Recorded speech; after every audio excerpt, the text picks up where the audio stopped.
The Lunar New Year is a time of celebration.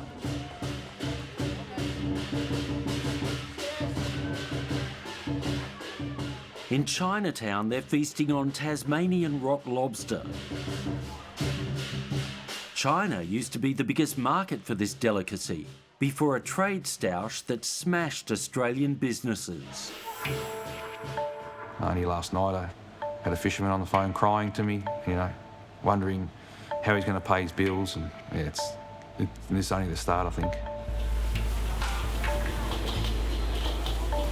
For the best part of a year, China's trade sanctions have hit industry after industry.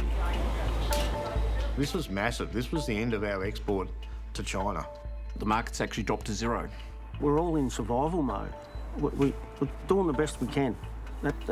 That's all we can do. The dispute is about far more than trade.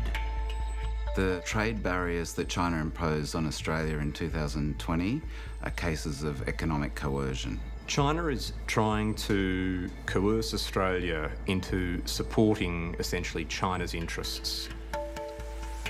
There's a fierce debate about how to respond. We're not going to lay down in a fetal position and get kicked to death. I just do wonder how many times we might choose to poke the dragon before the dragon turns back and blows fire at us in a pretty painful way. We investigate China's trade sanctions against Australia.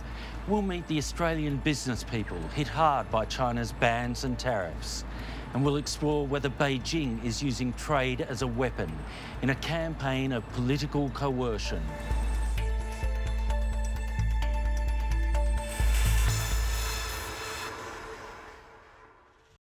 Available now on video on demand.